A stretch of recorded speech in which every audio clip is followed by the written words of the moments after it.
This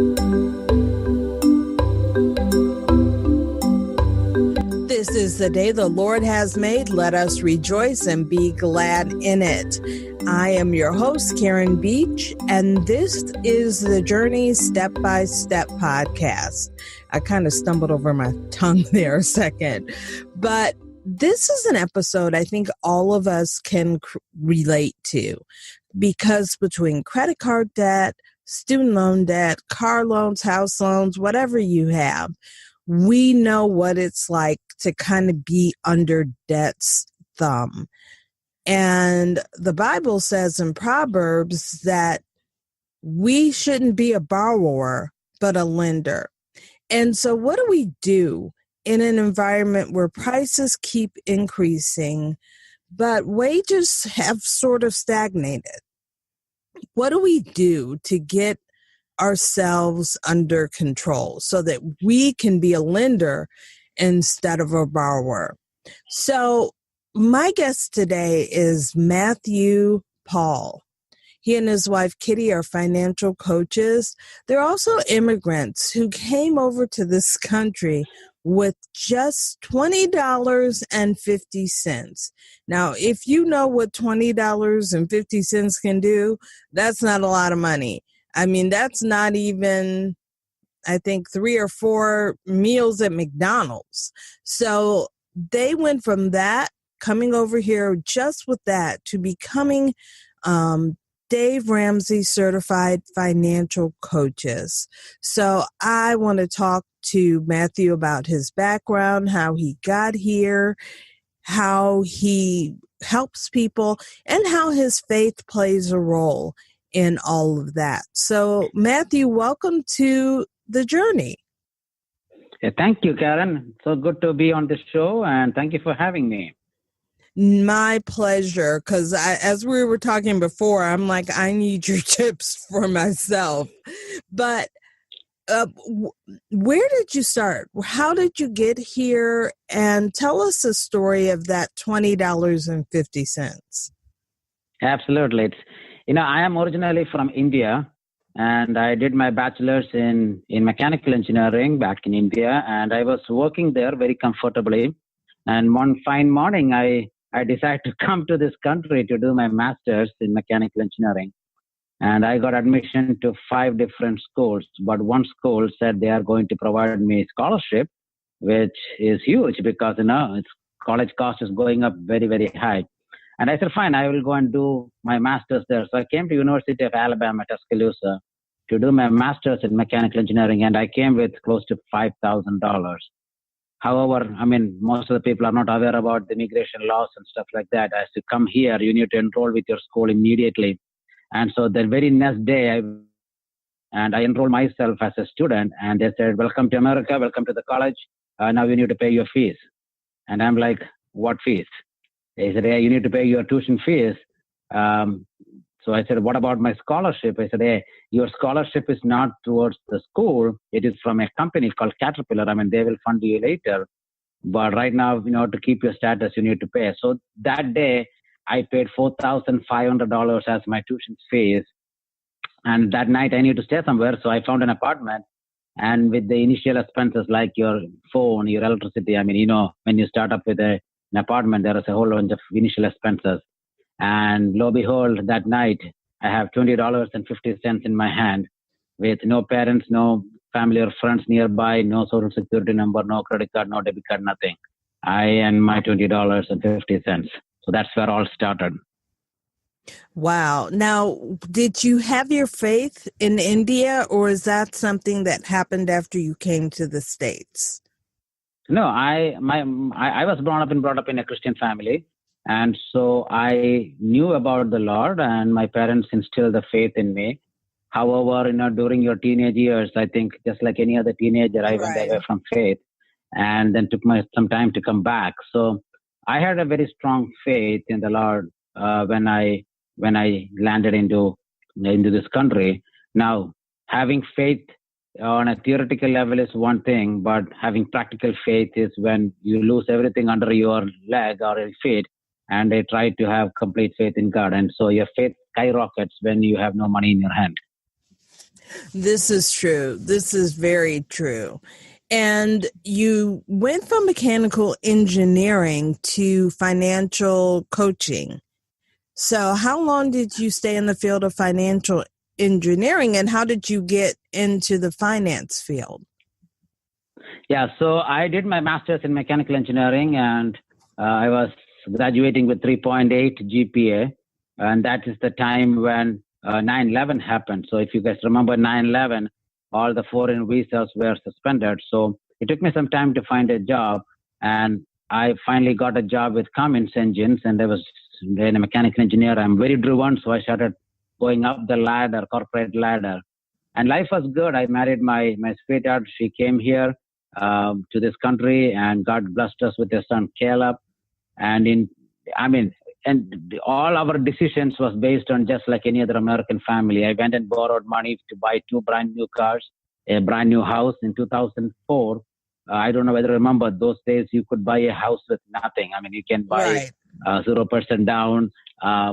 Somebody told me it's a balloon payment. I didn't know what that meant. I said, okay, fine, let's go do it. So I have an adjustable rate mortgage. Money was coming in, money was going out, so nobody cared. And we were just like any other American couple trying to, in my terms, I was trying to be a king with no cash. But in 2006 and 2009, in that period of 3 years, we went through a whole lot of struggles in life. I lost my father through cancer. And in 2008, good Lord decided to take my son away. So I lost my son. And that brought us a whole bunch of medical bills. So we didn't know what to do at that point of time. There was this conflict in my household, not because I am bad or my wife is bad. I mean, we are Christians. We have immense faith in God. But again, when in a practical terms, when money is not coming in and the bills are more than the income, you have a problem. And so we decided that this is not the abundant life that God promised. And through the help of some of our friends, we got introduced to Dave Ramsey. And it took us, we went through the Dave Ramsey process, and it was difficult. It was extremely difficult. But in 3 years, we became debt free. We paid off all our debt. Everything was paid off. And as we were going through that, we had some wonderful friends. And one of our friends, he is just like a brother to me.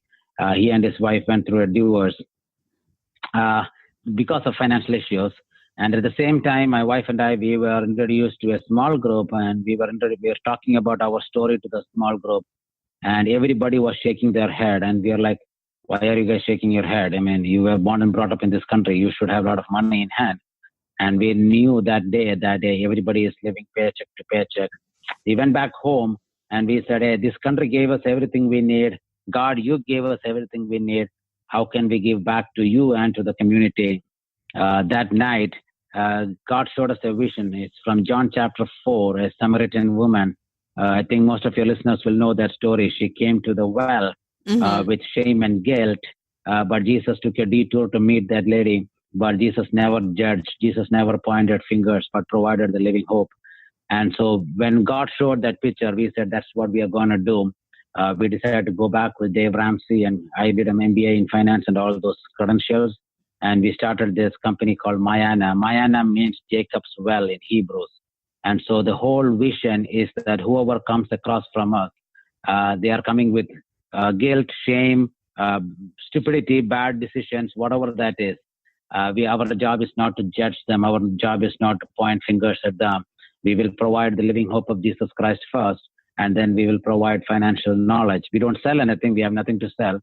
We will sit with them. We will provide financial knowledge and provide accountability and empower them so they can be successful, and then they can be a witness to those people around them, their families, their friends, so that by one, we can make this world a better place. That's very powerful. Now, when you say you were debt free, does that mean you paid off your house, the cars and everything, or just like credit card debt and student loan debt? No, every debt except our house. Okay. So we still had a mortgage, but we followed Dave Ramsey's principle. So we only had a 15-year mortgage, and that was, 4 or 5 years into the mortgage anyway. And so other than that, every other debt was paid off. Okay. And when you went through Dave Ramsey's program, what would you say was the hardest part for you to do? The hardest part was in the beginning, right? Because you will learn to say no. And that is very difficult because we are a culture where we wanted to, well, two things. One, we don't want to say no to anybody because we want to please other people. And at the same time, we don't want to say no to ourselves because we believe in instant gratification. And so when we learn this magic word called no, we will have some freedom in life. And that was the hardest part for us to say no. Yeah. And I know growing up here in, a middle class, upper middle class background, your whole identity in some senses is attached to what you have. And so being able to say no is something I've struggled with all my life. What do you mean I can't have this? But it's something I have to do, and it's something I have to master. But when you work with your clients, besides saying no, what's the hardest thing for them? Because I know saying no is huge, but is there any other part of the program that's hard for most people? Yeah, so no, I mean, if you can learn to say no, that gives you freedom. That is a lot of liberating, sense of liberation by that point of time. But then you have to have education. So if you go back to your schools, I want to ask you and your listeners, when was the last time somebody sat with you and taught you how a credit card works, or how a loan works, or how an investment works? These things are not taught in schools. And so when these things are not in schools, and when parents don't teach these kids, when they grow up, how are they not supposed to know these things? Yeah, and I was raised that you don't really talk about money. It's not proper. It's not something you do. Absolutely. And so that my wife and I, we are part of we have sponsored a local school here, and we go there and teach kids the basics of finance. We teach them, what is a checking account? What is a savings account? Where does money come from? And so the kids are like, wow, nobody told us these things. I said, yeah, that is exactly the problem. We need to teach these things in our schools and in our colleges so people can make the right choices moving forward. I have a funny story about that. My little cousin and I, when she was about 8, we went to the store, and I was buying some clothes, and there was a long line of people, and I was using cash. And so I got my money out, and she looked at me and she said, "What are you doing?" I said, "Well, I'm getting my money ready to pay, for the clothes." And she said, "Why don't you use a card? If you use a card, it's free." And I'm like, no. And everybody in the line that heard it laughed because, I think in a certain way, that's how a lot of us grow up, because you don't have that exchange. There is like this other step between paying for what you want and paying and really paying for it. And I think a lot of us think that. We think like that little 8-year-old kid. We know there's a bill coming, but since we don't see it right then, it almost doesn't seem real. Right. And since you said a funny story, I can share a funny story too. In my household, I tell my children, if this is a necessity for you to live, your dad and mom will buy it for you. But if it is a want, then you have to go get it.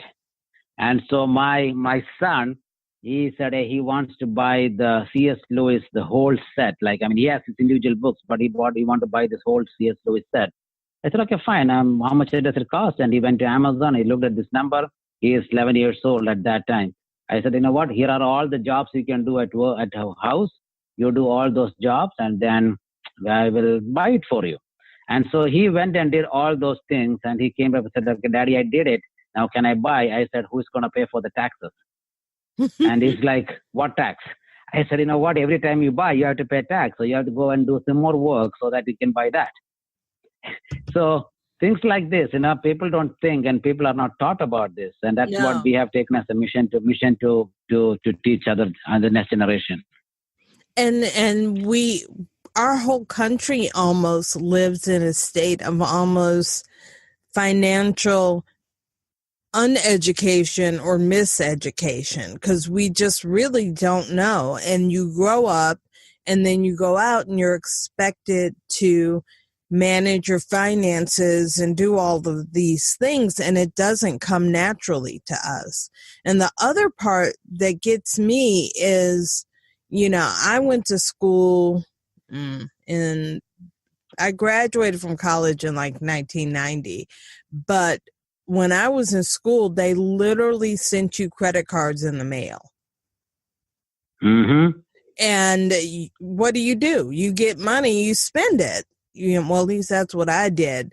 But you don't do what you're supposed to do. I've never lived by what my father said. My father said, for every dollar you get, you really have 80 cents, because 10% needs to go to a tithe and 10% needs to go in your savings. And I think about that, and my life would be completely different had I done that. That's a wise saying. I mean, your father was a wise man. Yeah, he is. He keeps beating me over the head with that. So, but I think Dave Ramsey, and what you were saying by saying no, you need to change almost your whole outlook on your spending and how you're living. Yeah, I mean, you have to look at the cost of doing it. For example, I always, in my seminars and in my workshops, I always say, when somebody is watching a TV, there comes an ad of a car. Well, you can get this car for $329 a month or $249 a month. And that's all people see. Mm-hmm. But my question to them is, if you're watching a Super Bowl ad, the people are spending almost $1 million for 30 seconds. Why would they want to spend that $1 million for 30 seconds if that is not giving the most profit for them? Right. And that means leasing that car for $249 is a horrible thing that you can do for yourself. So people say, oh, it's a payment is of just $249, but you don't realize that you are not even owning that car after 3 years, even after paying that $250 every month. Right. And so these are the things that people are not aware about. So we take it a mission to teach people.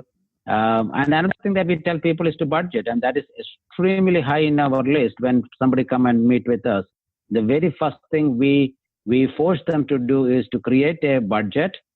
If we are married, we want them to do it between husband and wife. If they are single, they have to find an accountability person.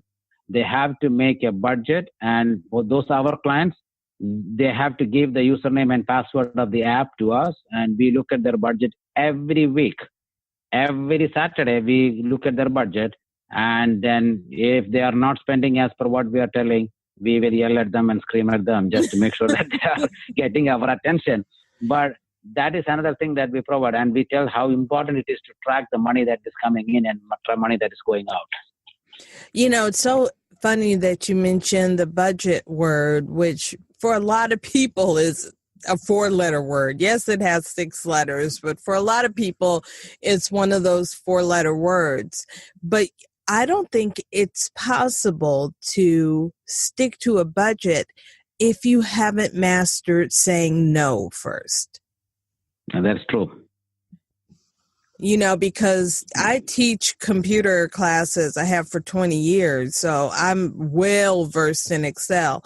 I can make a lovely looking budget, but sticking to it is a whole nother thing, because I'm still mastering that saying no thing.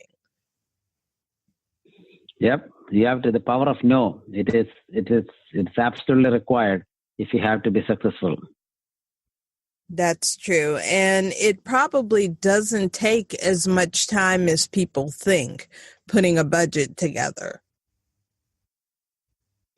The budget creating a budget is very easy, but if you have to create a budget that suits your household, we always say that it will take 3 months. And the reason is the very first month you create a budget. Now, when we create a budget, we also force them, husband and wife, to talk every week, and they have to text us and all those stuff.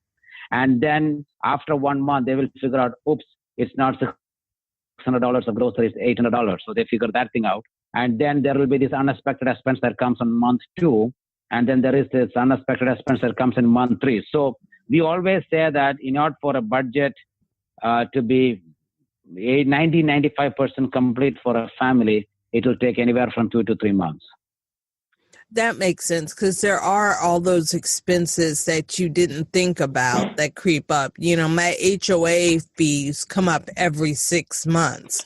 So if I'm doing my budget between those payments, I might not think about it until later. So that makes perfect sense.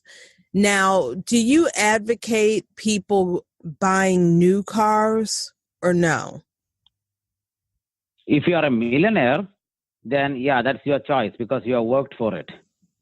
But apart from that, we never recommend people buying a new car. If you look at the depreciation, a new car, you know that by yourself. When you drive a new car out of the lot, immediately it loses $2,000. A new car loses is 70% of the value in the first 3 to 4 years. And so for that reason, we never ever recommend people buying a brand new car. Now, if you have millions of dollars and if you wanted to splurge some money, yeah, go do whatever you want to do. But financially, it makes no sense to buy a brand new car. What else doesn't make financial sense? In terms of automotive or in terms of doing? Just in terms of, I've got a budget. I'm trying to stick to it. I need to find areas where I can spend less. What else doesn't make sense?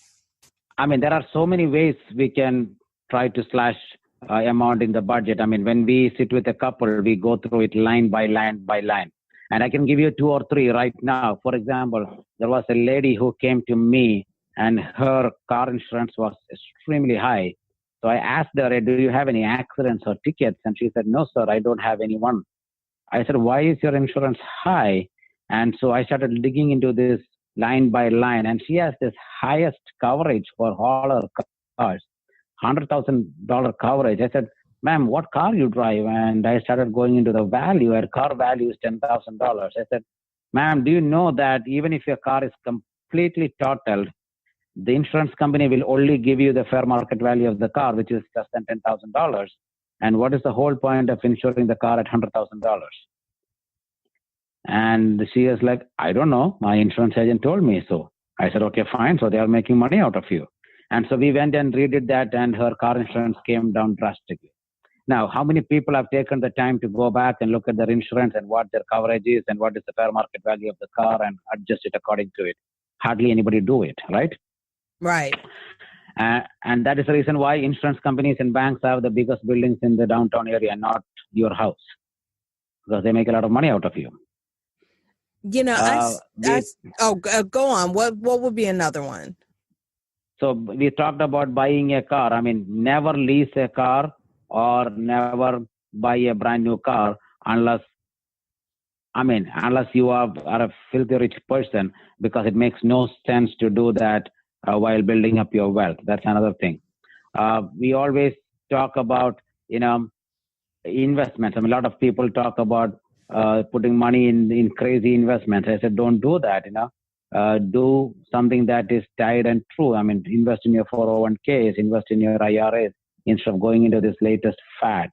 So we always try helping people doing that. One of the biggest curse of American society is eating out, right?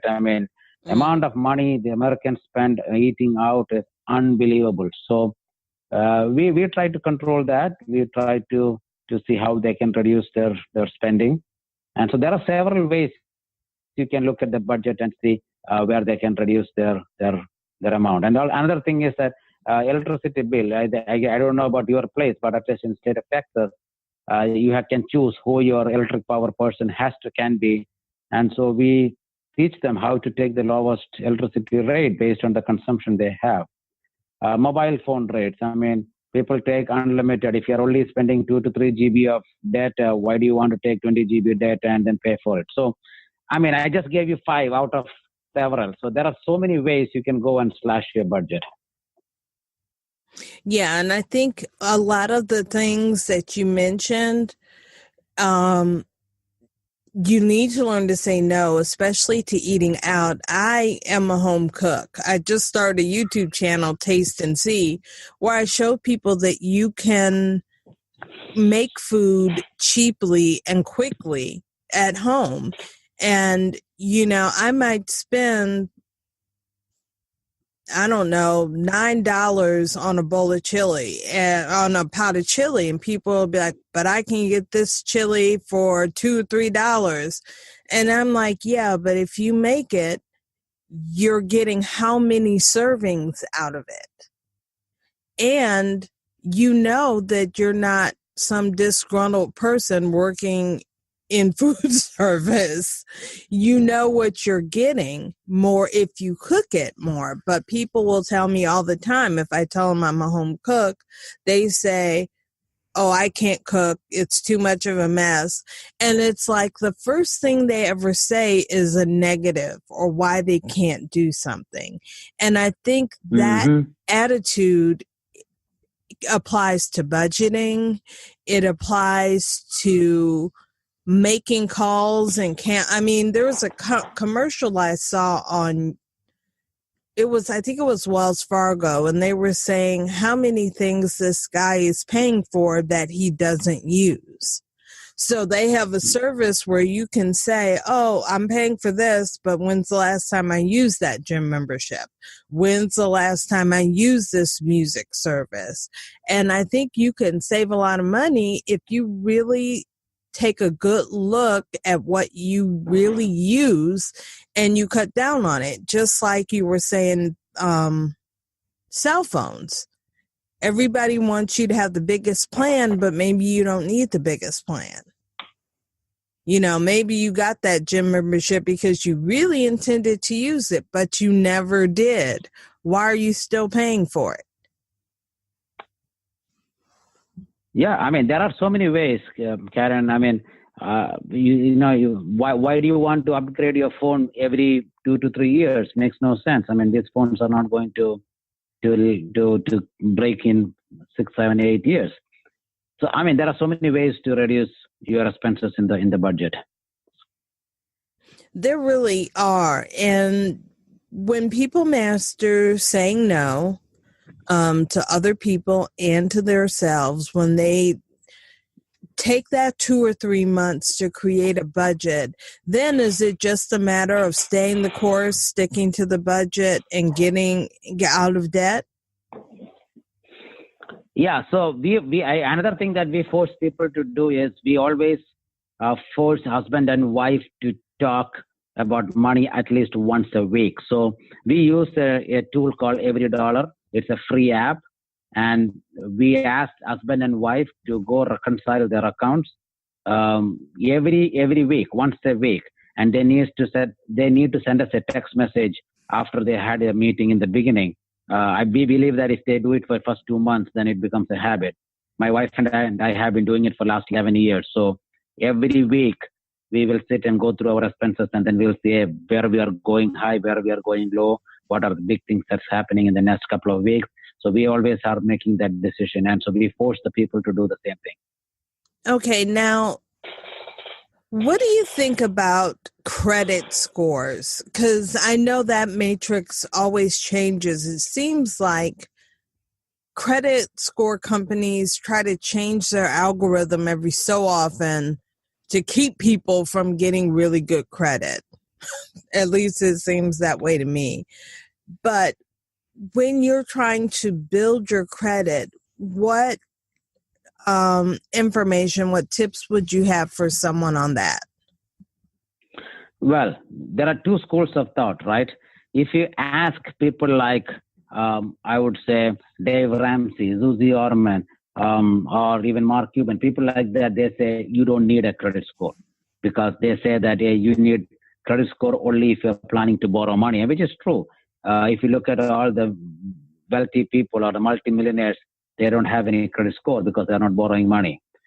But if there's another school of thought that says that you need to have a very high credit score in order to in order to keep things moving. If you want to go in that path, if you wanted to boost your credit score and make sure that it is perfect, picture perfect, the number one thing you need to do is to make your payments on time. The late payments, skipping payments, and all those things will affect your credit score drastically because that comprises of 35% of the total score. And then the amount of credit to debt ratio is also a factor in measuring the credit score. Yeah, I didn't know that at first, but if you have $2,000 worth of credit on a credit card and you keep it at $1,800, that's going to count against you because it's Absolutely. more than 30% of your debt. Right. And so my recommendation is that, instead of trying to boost your credit score, try to boost your investments and your net worth.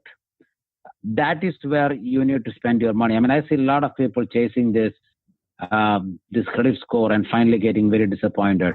My recommendation is to pay off your debt. If you want to keep a house note, that's fine because that's an appreciating debt most of the time, and you need to pay it off before you retire. But apart from that, pay off all your debt, all your consumer debt, and then try to build wealth and then figure out how to do all these things. Okay, so we've been talking tips. So what would be some tips for building wealth? Because I think when we talk about finances, that's the part that's most mysterious to most people. You understand sticking to a budget. You understand paying down your debt, boosting your savings account. But investments is a black area for most of us. We don't know what we should be doing or how we should be doing it. Okay. So if you are in debt, do not invest, pay off your debt. And I'll tell you the reason why. If your American Express or your Discover card is charging you 20%, paying that off is actually a 20% return, which you will never get it in any other investment. So let's first step. If you are in debt other than your mortgage, pay down your debt, take it off completely. And once you are out of debt, the first place you need to look is your company-sponsored 401ks or 403bs, because most of the companies, they match $1 to $1 up to a certain amount. If you're not doing it, you're actually wasting money because it's a free money that is coming from the company that you work for. So that is where you start. And so you pay off your debt first. You start going with 401k. You try to maximize that so that you are getting all the money that you are entitled to from your company, and you still have money. Then you try to diversify it with stocks, bonds, and real estate. Okay, and how do you know what stocks or bonds or real estate? I mean, so is there a simple way to do that, or do you have to almost get a degree in investing to figure it out? Well, you don't have to have a degree. If you have, there are two ways to do it. I mean, either if you wanted to learn it yourself, you can easily do that. It's not rocket science. But if you wanted to give it to somebody else, like an investment professional, they can do it for you. As a Dave Ramsey financial coach, I always recommend going into some sort of a mutual fund or an index fund. And the reason is because single stocks are extremely risky. And the classic example is what happened in Enron here in Houston, Texas.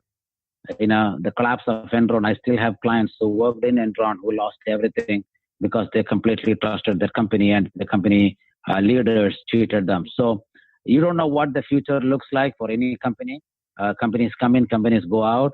And that's the reason why we always recommend having some sort of a mutual fund or an index fund. Okay, so if I get this straight, The first thing I need to do is wrap my mind over the concept of saying no. So in other words, tomorrow evening, if I'm doing a lot of work, instead of calling DoorDash or Grubhub, I need to just say no and eat what I already have here, because I already have food here. So I need to learn to say no to different things. Once I can say no, then I need to work on that budget for 2 to 3 months. And then kind of stick with that as I'm getting rid of my debt, not buying a new car along the way, getting rid of my extra expenses that I don't need. And as I get out of debt, I need to work on my 401k first, and then invest in some mutual index funds finally. Correct. And before you create the budget, you need to go and take an inventory of entire debt that you have. Most of the people have no idea how much debt they have and what is the interest rates and stuff like that. So you need to go get that one first. Now, a lot of people say when it comes to paying down a lot of credit card debt, you should start with your smallest bill first. Some people think it's the smallest amount of money.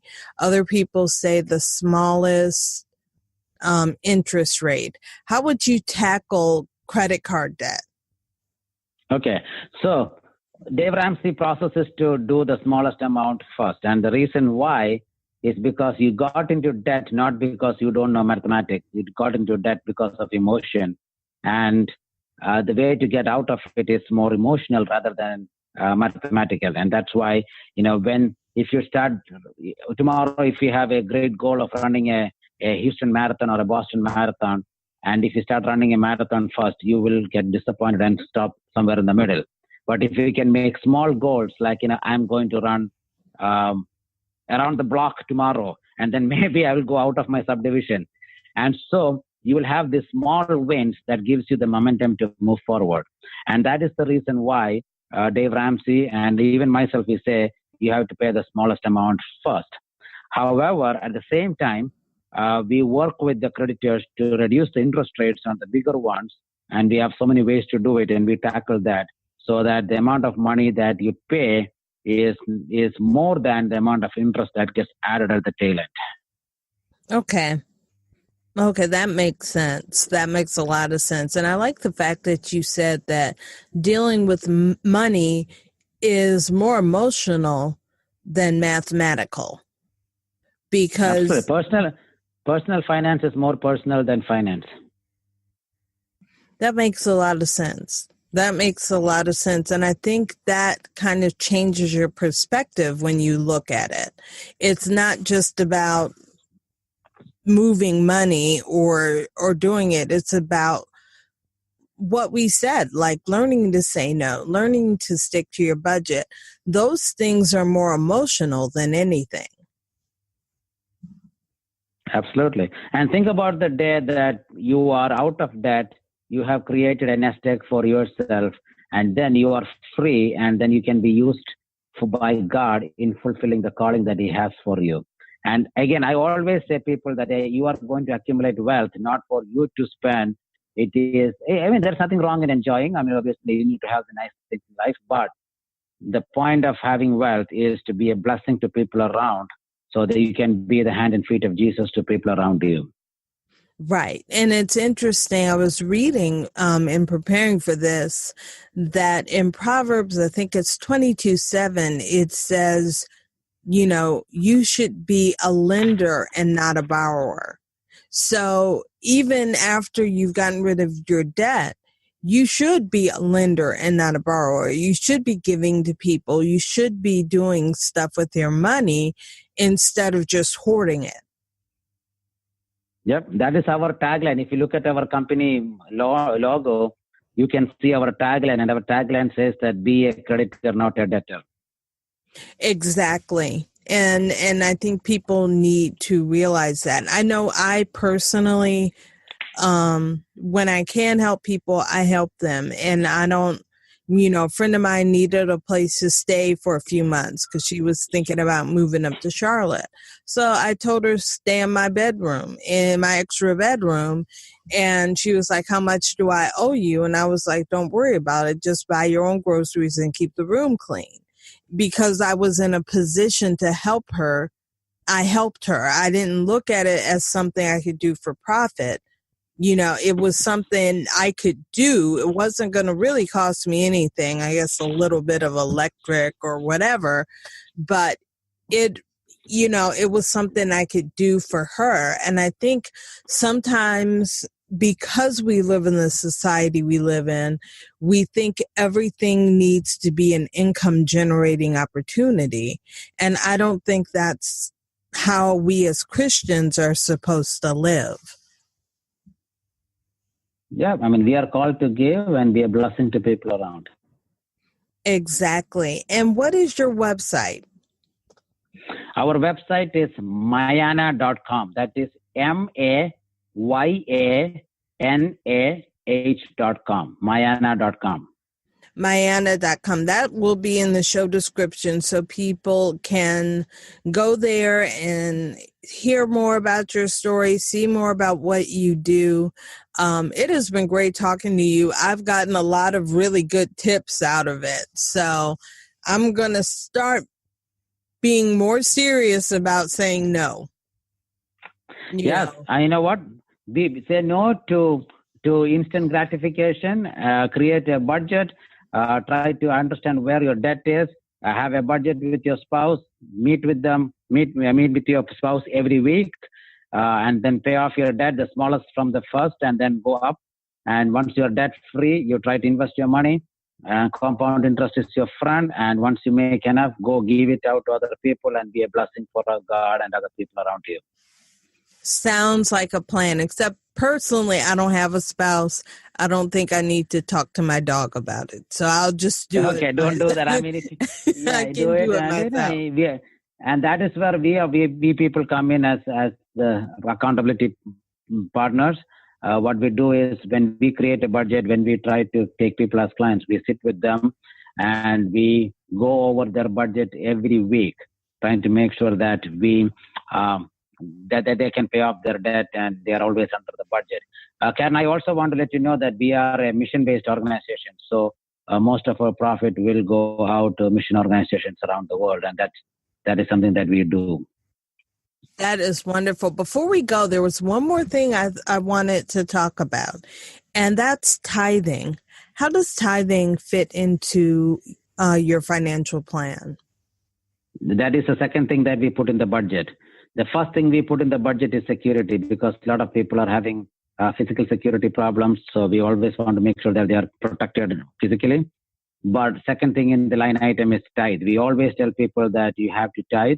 Now, there are certain people who are deep in debt that they cannot take 10% off from the list. So we say that, you know what, I believe in a God who is not sitting there with a calculator. You give out of your heart. So you start with, 2, 3, 4% and work your way up to 10 and above. And that's what we tell people. Great. And Mayana.com, I'm going to put that in the show description so people can go right there and go straight to your site. It has been really informative talking to you. I've really enjoyed it. And thank you. Thank you for coming by the journey and helping to make everybody's financial journey and spiritual journey a little bit easier.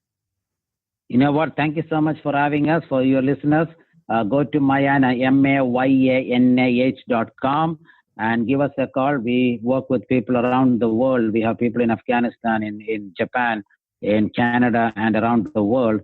So give us a call. The first session, we will sit with you and go over your situation. And if you think this is something that you need to do, we will have you as our clients and we will help you get out of debt and be used by God. All right. Thank you so much, Matthew. And if you're listening, I'm sorry. Take care and thank you so much for having me. Thank you. And if you're listening, I'm about to wrap it up and I'm going to wrap it up the way I always do, by telling you to finally be strong and of good courage. Do not be afraid or discouraged, for the Lord your God will be with you wherever you go. Until next time.